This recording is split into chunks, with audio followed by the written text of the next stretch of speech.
evening, Asia. Good evening, America. You're watching World DNA with me, Raisha Sehgal. And I'm Hem Kaur, and on the show today, in the United States, the focus remains on the horrific assassination attempt on Donald Trump. President Joe Biden has condemned the attempted assassination, saying violence is not the answer. We'll get you all the updates on this on the show today. Also on World DNA, as tensions in West Asia continue, the truce talks are in jeopardy once again, as Hamas has now said that it is withdrawing from the ceasefire negotiations after Israeli strikes hit a school sheltering displaced Gazans. Well, we'll get you all the latest details of this on the show, but first a quick check on the headlines.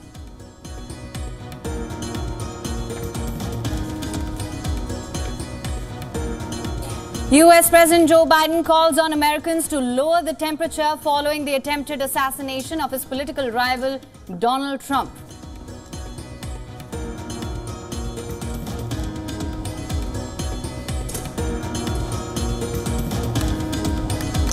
In an address to the nation from his Oval Office, President Biden says politics should not be a killing field. Says U.S. election will be time of testing after assassination bid on Trump.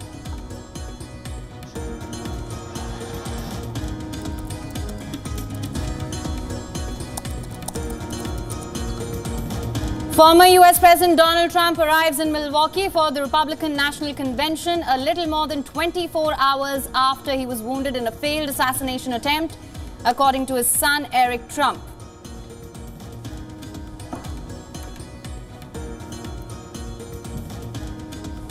Donald Trump says it was divine intervention that helped him survive an assassination attempt during a campaign rally in Pennsylvania.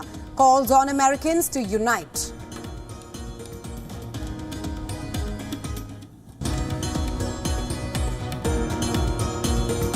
The spectator killed in the shooting that targeted former President Donald Trump has been identified as 50-year-old firefighter and father of two who died shielding his family from the gunshots.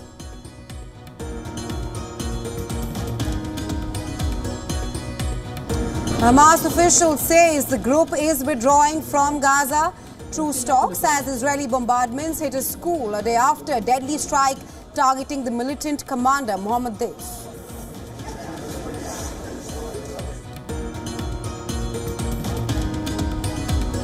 The IDF confirms that Rafa Salameh, the commander of Hamas's Khan Yunis brigade, killed in an airstrike in southern Gaza on Saturday. Fate of Mohammed Deif, the commander of Hamas's military wing targeted in the same strike, remains unconfirmed.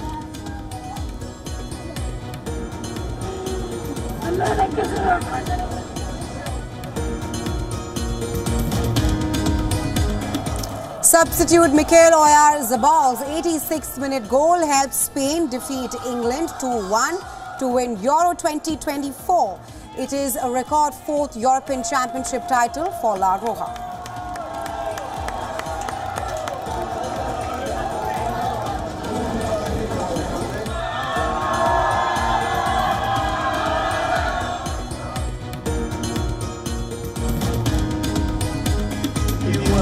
Really see something that said,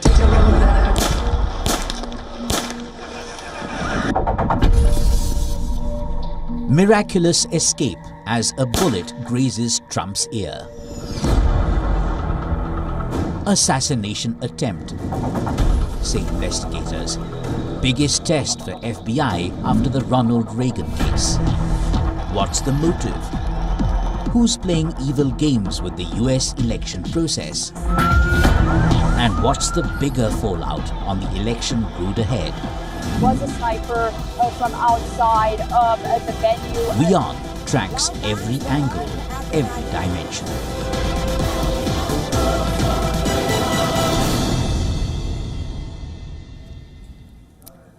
All right, Raisha, first things first. President Joe Biden has condemned the attempted assassination of Donald Trump, saying violence must not be the answer.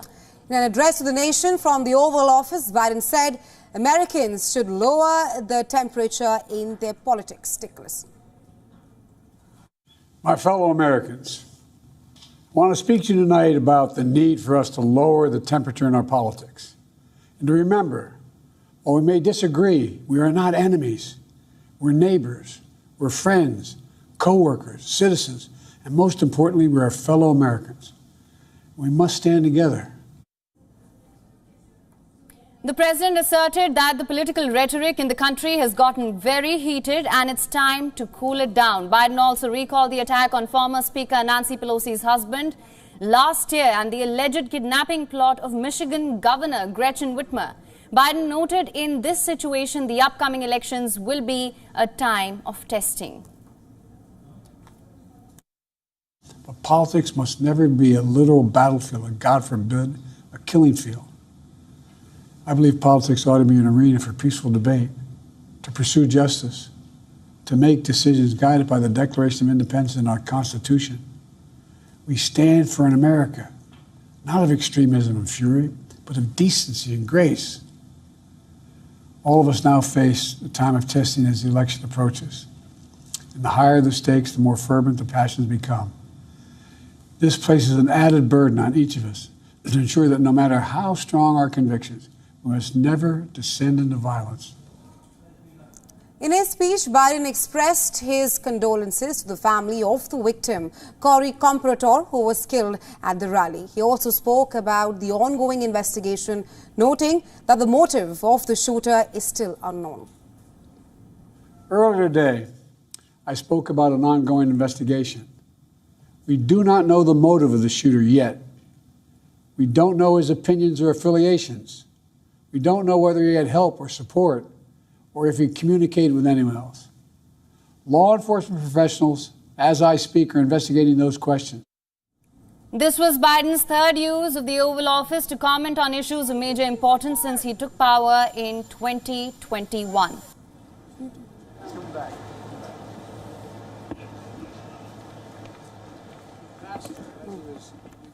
Okay. He said, when I was raised in my Ukrainian... And now for more on this, we're being joined by our Voice of America correspondent, Jessica Stone. We're also joined by Dov Zakim, Senior Advisor at Center for Strategic and International Studies, and also the former Undersecretary of Defense in George W. Bush administration. He is joining us live from Washington, D.C. Thank you so much for joining us. Now, sir, I want to come to you first. Of course, former U.S. President Donald Trump has landed in Milwaukee, this merely a little over 24 hours after the assassination attempt. Now, I just want to understand, what's your assessment of what the mood is like in the RNC and in the United States? Is that of unity, anger? How do you think this will impact the discourse surrounding the elections as well? Well, I think most Americans are shocked by what happened. What's interesting is that the three major newspapers in this country, the New York Times, which leans left, the Wall Street Journal, which leans right, and the Washington Post, which is moderately left, have all said the same thing in their editorials, namely that everybody has to calm down, just as the president said. The real problem here is not the vast middle that we have in this country, whether Republican or Democrat or independent. The real problem are the extremes on both sides. And the question is, are those people even listening to what the president, or for that matter, Mr. Trump, who's talked about unity, have said today? That has been the fundamental problem all along, that there are extremes here that simply excite everyone else and are total ideologues. And we've already seen this in the conspiracy theories that both sides are coming up with. The Republicans say, well, you know, this is a way to eliminate Trump because, after all, they've tried to hound him out of the campaign through the courts and through attempted convictions. The Democrats, some of them, the extremists, are saying that this whole thing is a put-up job, that, in fact, there wasn't really an attack on Trump and it was just a way to make him into a martyr. Those kinds of people who believe that kind of garbage, it's not clear to me that anything the president or Trump or anyone else who's responsible says to them will be listened to at all. Right, sir. Coming to you, Jessica, just a short while ago, we heard President Biden rallying around unity at the presidential speech from the Oval Office. Talk to us about how the assassination attempt on Trump is shaping the campaigning events for Republicans and Democrats. Well, there's two buckets, right? There's the rhetorical response and there is the security response at a minimum. And rhetorically, we saw President Biden use a rare primetime address, 6 minutes in length, to talk about uniting the country, to talk about lowering the temperature of the rhetoric of political discourse. And we've also seen Donald Trump call for that in some of his Truth Social posts. And he just gave an interview to a reporter at the Washington Examiner, Selena Zito, who was at the Trump rally in which he was attacked. And he told her that he's going to use his speech, according to her words in her interview, that he is going to use his speech at the RNC this week to talk about unity. And it's unclear how much of that was going to be in his speech already. Obviously, he has to make the case for why he can win, for why he chose his vice president, for why his policies are superior to his opponents. But to have that opportunity, to use that opportunity to talk about uniting the country, that will be a really interesting listen, I think, for the country to understand what he means by unity and what that looks like, according to Donald Trump. Right. Jessica, thank you so much for that. Just do stay on with us. Mrs. Hakim, coming back to you. Now, you've been the former Undersecretary of Defense in George W. Bush administration, one of the presidents who suffered who also was the victim of an assassination attempt in 2005. Almost a decade later, this is something that we're witnessing yet again. Now, I just wanted to understand, expanding on the point that you'd made earlier, how do you think political violence has reached its worst level? There's always this threat. How is there this persistent threat of political violence when it comes to campaign rallies? Well, I think there are a couple of things. First, you have people who are simply stirred up by the wildest theories that they consume. We don't know what motivated this young man. He seems to have been quite intelligent. He won a science prize in school just a couple of years ago. We still don't know what motivated him. But we've seen this over and over again. I mean, it began, of course, with in recent history, as opposed to, say, Abraham Lincoln. But in recent history, you've seen John Kennedy, you've seen Robert Kennedy, you've seen Martin Luther King, you've seen the attack on Gerald Ford, you've seen the attack on Ronald Reagan. This just doesn't go away. The gun control advocates, of course, say that a lot of it has to do with no control of guns. Those who oppose that, of course, say people kill people, not guns kill people. I don't think that debate is going to get resolved by this. And I can only hope that, as Jessica just said, that what Mr. Trump says echoes what Mr. Biden said, and hopefully enough people will buy into that so that to some extent the political rhetoric will calm down. I just worry that it might not happen. And I can point, for instance, to Senator Vance, J.D. Vance, who started blaming the Democrats and the media and President Biden. I mean, if you talk that way, you're not going to calm anyone down. Coming to you, Jessica, give us a rundown of the on-ground updates there. What can you tell us about the shooter, the victims, and the former U.S. President Trump as well? We do know that Trump has reached Milwaukee for the RNC convention.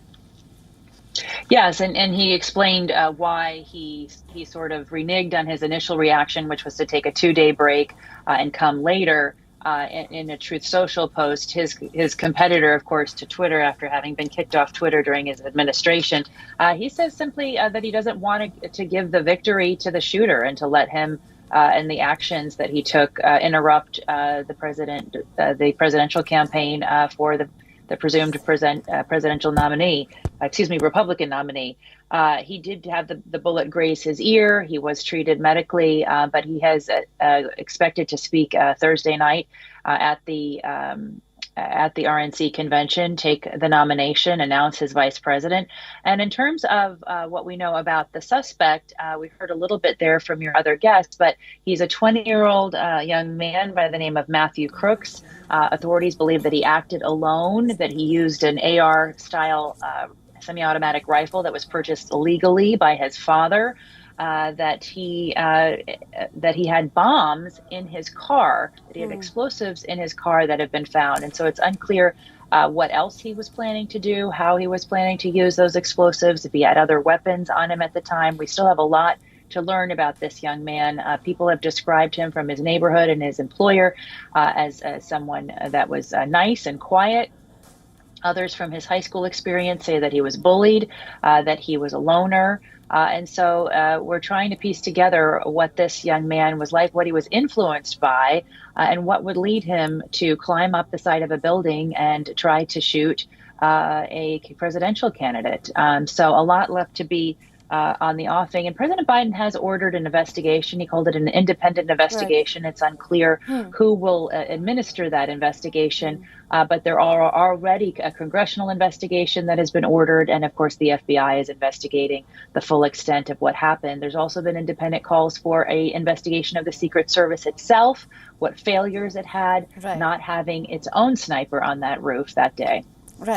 Right, Jessica. There also seems to be a sense of unity right now in the United States of America as the country heads for the U.S. presidential polls. Thank you so much, Jessica, and thank you, Mr. Zakim, for joining us on World DNA with your insights on this. We'll, of course, be tracking the on-ground updates with you, Jessica, on the show.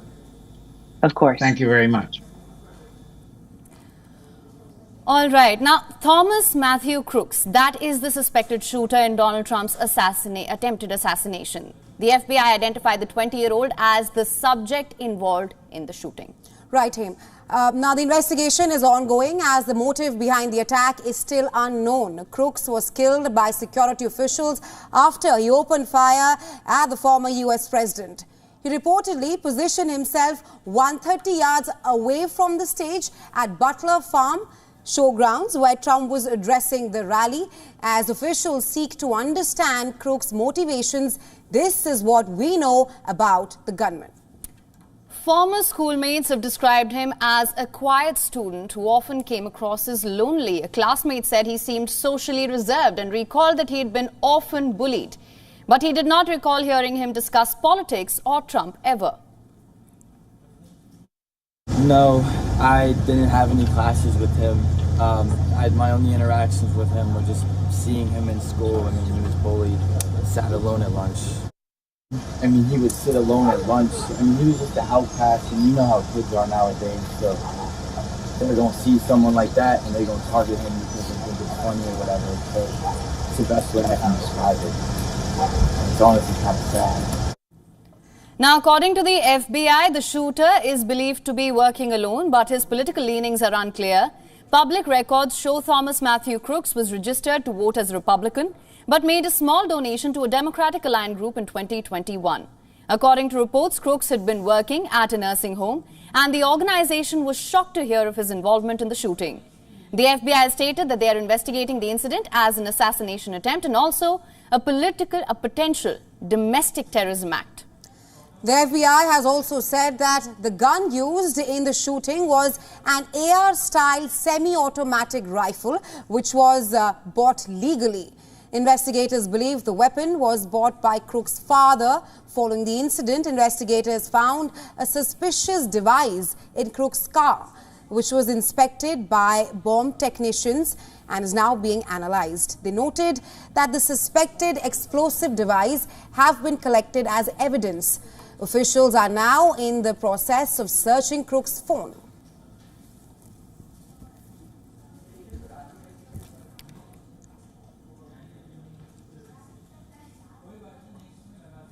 A rally attendee was a victim of the assassination attempt on Donald Trump.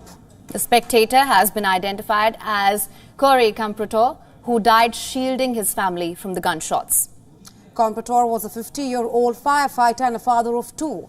One of his daughters, Allison, said in a social media post that he died a real-life superhero. She recalled how he shielded her body from the bullet that came at them. The governor of Pennsylvania also described him as a hero, saying state flags would be flown at half-staff in his honor. The governor said Comprator was a church-going firefighter who loved his community and that he was an avid supporter of the former president. We lost a fellow Pennsylvanian last night, Corey Comprator. I just spoke to Corey's wife and Corey's two daughters. Corey was a girl dad. Corey was a firefighter. Corey went to church every Sunday Corey loved his community. And most especially, Corey loved his family.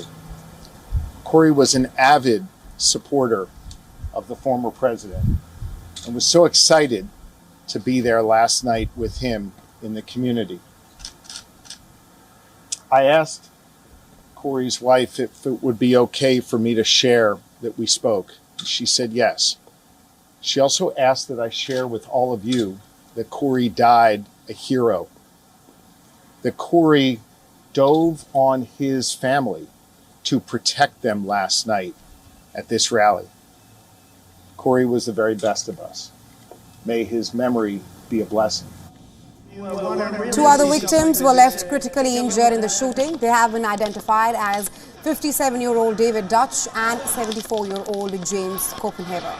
They were both from Pennsylvania as well and are said to be in a stable condition.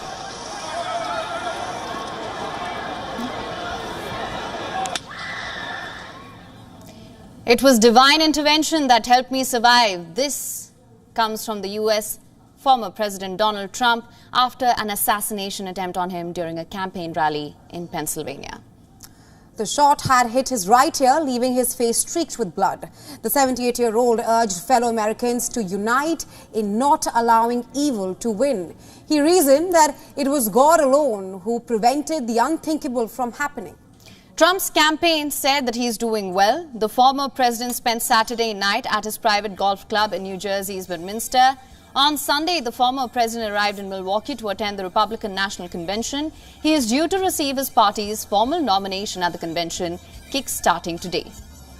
The FBI has confirmed that there is no known threats to the convention or anyone attending it. Also, the Secret Service has said that they do not anticipate any changes to the security plan.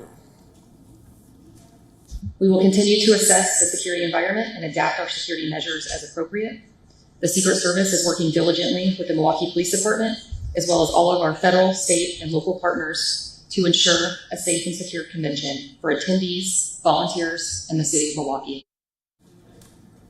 Trump said that he was contemplating delaying his trip to Wisconsin by 2 days, but on further insight and further deliberation decided not to.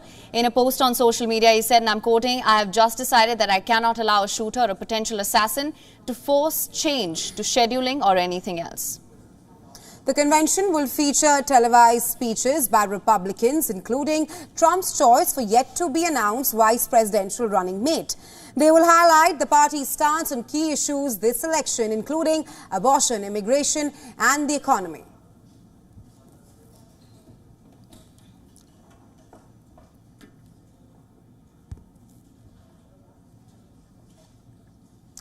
Donald Trump's shooting incident marks a pivotal moment in the history of the United States of America. Now, let's take a look at how investors are reacting to this incident. Financial markets reacted swiftly, with the dollar strengthening and US Treasury yields positioning for a significant shift. Analysts suggest these reactions could amplify in the coming days as uncertainty looms over the election rematch scheduled for the 5th of November. The attempted assassination has sparked a surge in support for Trump, well, according to recent polls mirroring historical trends seen after similar incidents involving lawmakers. Leaders worldwide have condemned the shooting, while notable industry figures like Elon Musk and Bill Ackman have publicly endorsed Trump in the aftermath.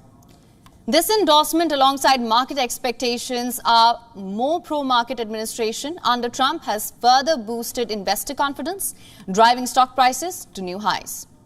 With economic issues such as immigration and fiscal policy at the forefront of U.S. voter concerns, Trump's perceived strength on economic matters continues to sway sentiment.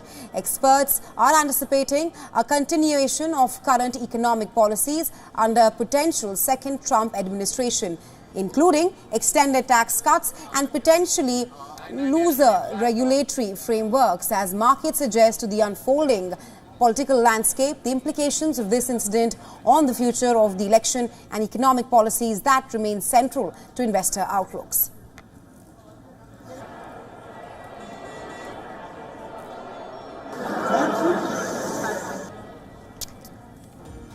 All right, with that, it's time now for a quick break.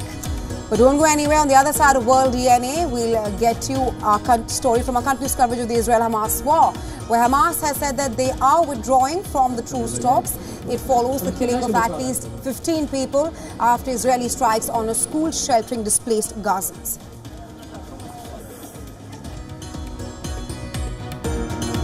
Also on the other side, the discovery of a number of mutilated bodies discarded in plastic sacks sends shockwaves across Kenya. We'll get you the full story.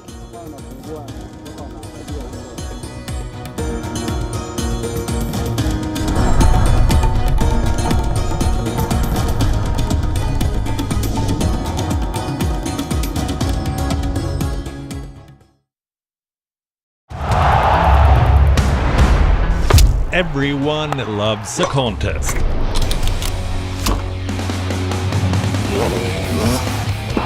But sport isn't just about victory and defeat.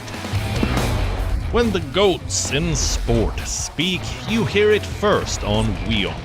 You have to play good cricket over a period of time. I should push myself right out of the damn tournament. We go beyond the stats. Our stories are quoted the world over. At WION, sport is part of our DNA. Come, join us on this journey. Weekdays 6:30 p.m. IST, 1 p.m. GMT.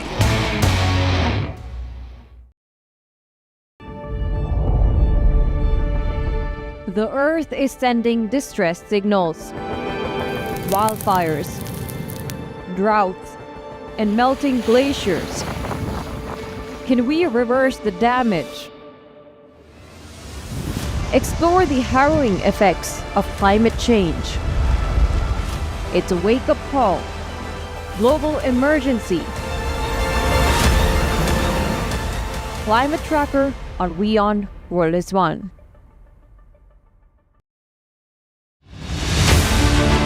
Faster, higher, stronger. Words that mean so much on a sporting pitch every 4 years. Olympic medal ने मुझे ये सिखाया कि किस तरीके से अपने आप को संभालना है. The world's best sporting talents are assembling in Paris later this month. The quest for an Olympic medal is sport's greatest pursuit.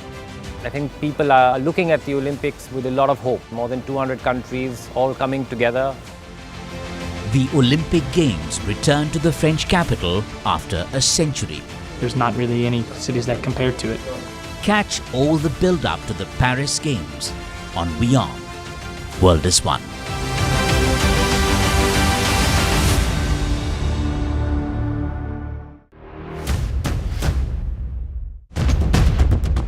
Economic turmoil and global unrest have cast a shadow over President Joe Biden's approval ratings.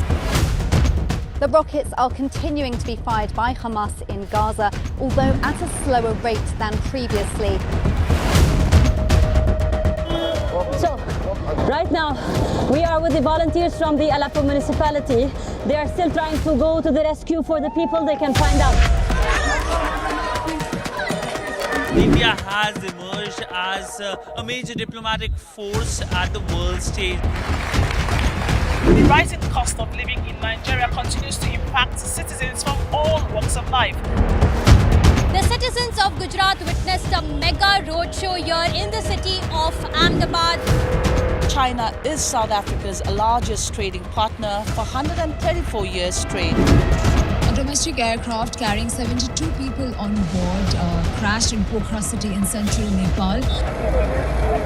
165 injuries have been moved, 61 people are confirmed dead, and rescue operations continue around me.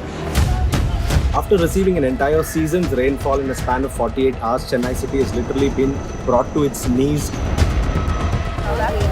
For WION, World is One.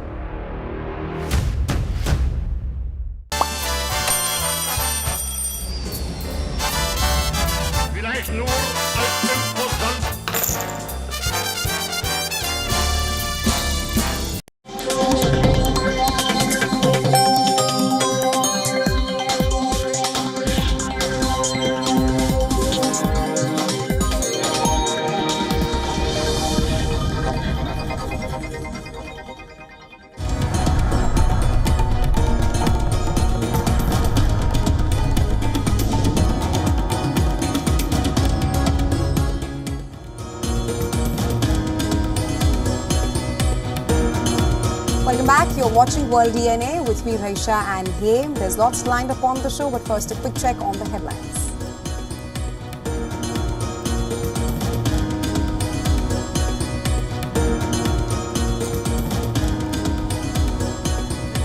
US President Joe Biden calls on Americans to lower the temperature following the attempted assassination of his political rival, Donald Trump.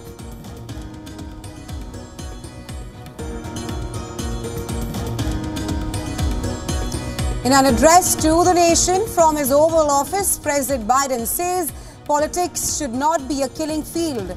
Says US election will be time of testing after assassination bid on Trump.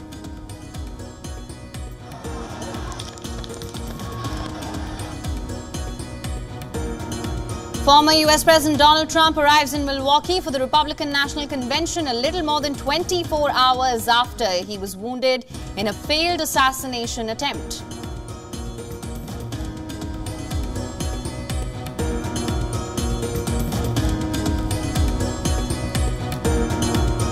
Donald Trump says it was divine intervention that helped him survive an assassination attempt during a campaign rally in Pennsylvania.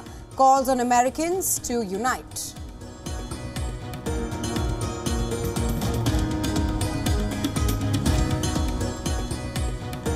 The spectator killed in the shooting that targeted former President Donald Trump has been identified as 50-year-old firefighter and father of two who died shielding his family from the gunshots.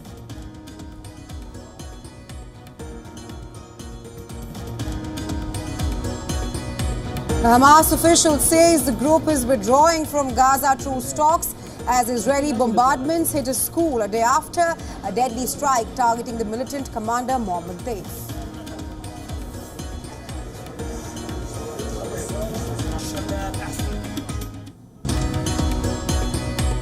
The IDF confirms that Rafah Salameh, the commander of Hamas's Khan Yunis brigade, is killed in an airstrike in southern Gaza. Fate of Mohammed Deif, the commander of Hamas's military wing, targeted in the same strike, remains unconfirmed.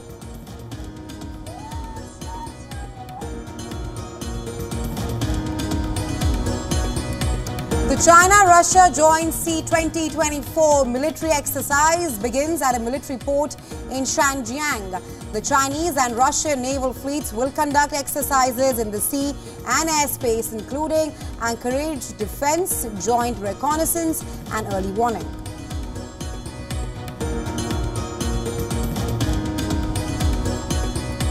Substitute Mikel Oyarzábal's 86th minute goal helped Spain beat England 2-1 to win Euro 2024. It's a record fourth European Championship title for La Roja.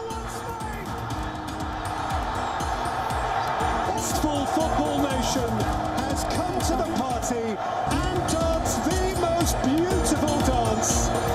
2024, Spain are the champions.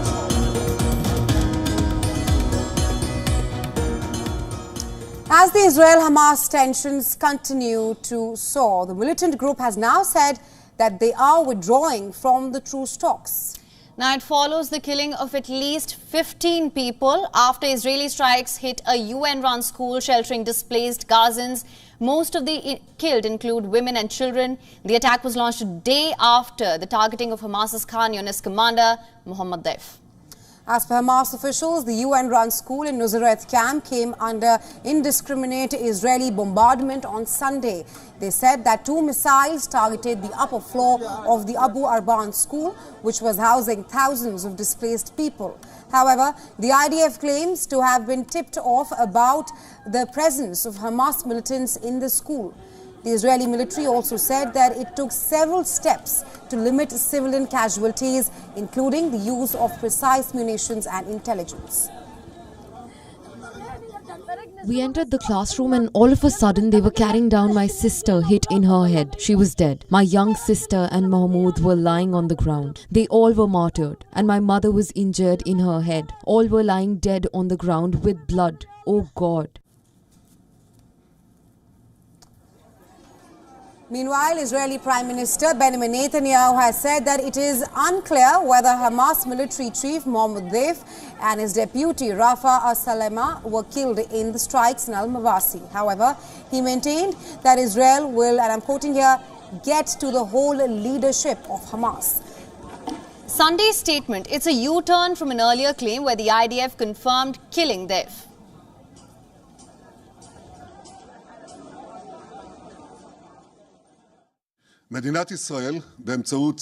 The state of Israel, through the Israeli army and the security agency, struck in Gaza, aiming to thwart Mohammed Deif and his deputy Rafah Salama. It is not clear that the two have been killed, but either way, we will get to the whole of the leadership of Hamas. Also on Sunday, Israeli Defense Minister Yoav Gallant mirrored the Prime Minister's statement. While addressing Israeli troops, he said that Israel's pursuit of Hamas militants will quote-unquote continue for years. המרדף אחרי מחבלי חמאס יימשך לאורך שנים. זה מהבכירים ביותר, כמו שפעלתם אתמול בלילה, ועד למחבלים בשטח. Hamas has also confirmed the safety of Mohammed Deif. However, no statement has been issued over the fate of his deputy. Saturday's attack, it's killed over 90 Palestinians. It's left over 300 more injured, making it the deadliest in weeks. Hamas has called the attack, I'm quoting here, a massacre.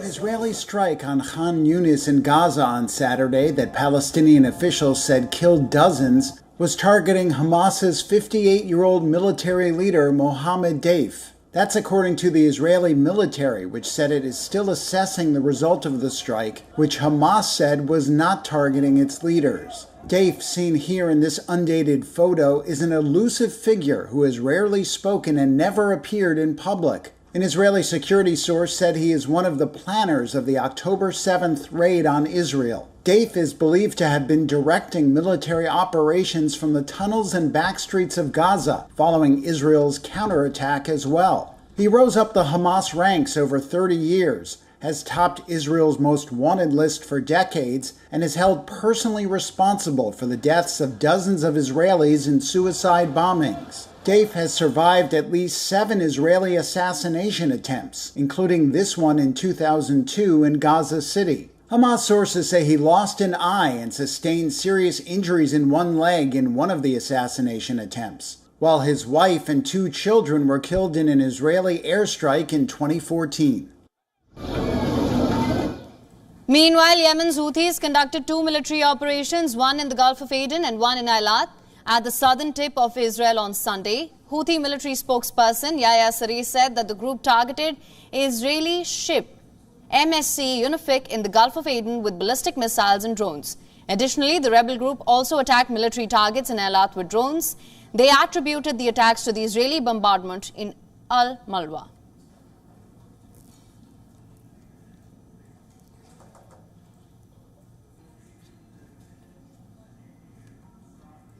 نفذت القوات البحرية وسلاح الجو المسير والقوة الصاروخية في القوات المسلحة اليمنية عملية مشتركة استهدفت سفينة MS يونيفيك الإسرائيلية في خليج عدن وذلك بعدد من الصواريخ البالستية والطائرات المسيرة.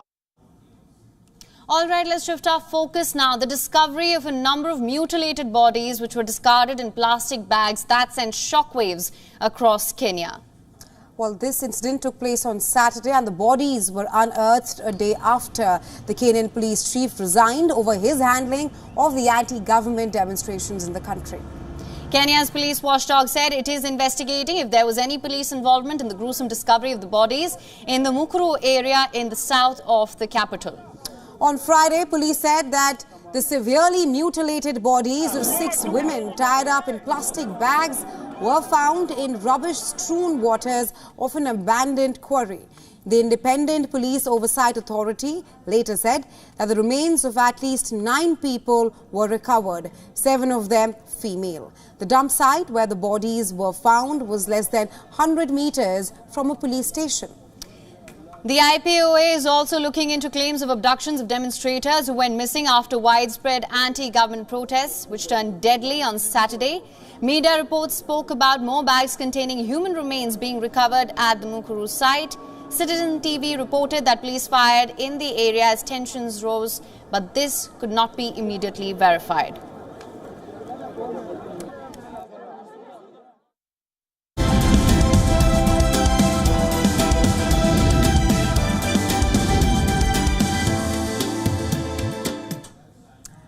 the world of business. Well, leaders of the Chinese Communist Party are gathering in Beijing for the third plenum, a crucial meeting that sets the country's economic direction for the next 5 years. Now, this year's focus is a significant departure from the past. Instead of prioritizing immediate economic stimulus, the government is placing a big bet on innovation. This third meeting is expected to unveil a strategy to build a new quality, productive force, a focus on developing cutting-edge technologies like AI and semiconductors. And this strategy is a response to the growing tensions with the United States, particularly in the tech sector. China is looking to reduce its dependence on foreign technology and become a leader in areas like AI and semiconductors. While the third meeting is setting a long-term course, China faces pressing economic issues in the shorter term. Growth is slowing, youth unemployment is rising, and a property market crisis threatens financial stability. I think we may have to go through a relatively painful recession. Everyone's economic situation will only rise again after we've bottomed out. I think the coming 2 or 3 years will be extremely hard. We bought our house for around 870,000 yuan, but now it's just over 600,000 yuan if we sell it, because one of our neighbors just bought a flat which only costs around 600,000 yuan. It's the lowest the price has been in the last 10 years. In addition to promoting technological advancements, this will also tackle fiscal and tax reforms to support heavily indebted local governments. Yet with declining tax revenues and a collapsed land sale market, these measures may fall short. Beijing pushes for a high-level socialist market economy that's more open. China's doors will only open wider and wider and will never be closed. We are planning and implementing major measures to further deepen reform comprehensively, further expanding systemic opening up, and create a major market-oriented, legal and international business environment. The focus on common prosperity and central control marks a major shift in China's economic policy, with far-reaching implications for its future growth and stability.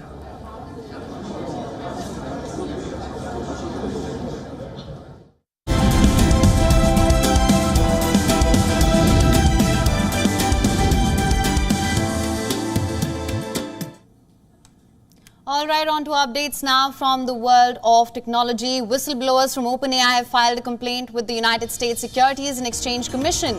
They are urging an investigation into the artificial intelligence company's restrictive non-disclosure agreements. The whistleblowers have claimed that these agreements are overly restrictive and could penalize workers who report concerns to federal authorities. The whistleblowers have requested the SEC to fine OpenAI for each improper agreement. There are also safety concerns about OpenAI's chatbots, which can engage in human-like conversations and create images from text prompts.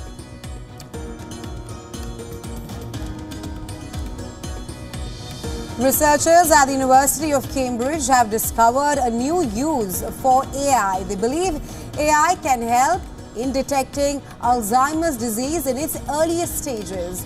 Now, their AI algorithm processes data from MRI scans and cognitive test responses. As per the researchers, the technology could lead to early interventions and perhaps reduce the need for costly and invasive tests. Alzheimer's makes up about 60 to 80% of dementia cases. It is for this reason that scientists believe that early detection is crucial.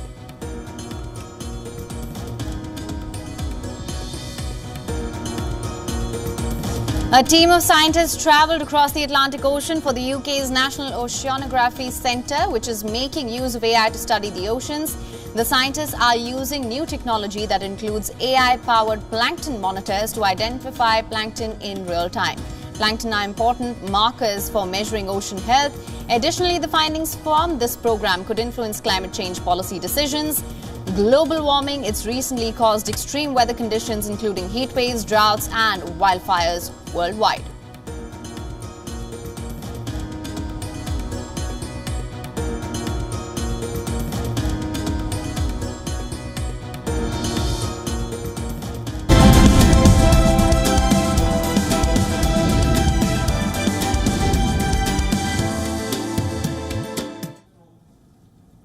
And our shifting focus to sports. Spain are the new kings of Europe. Substitute Mikel Oyarzabal scored a late goal as La Roja defeated England 2-1 to win the Euro 2024 title. This victory earns Spain a record 4th European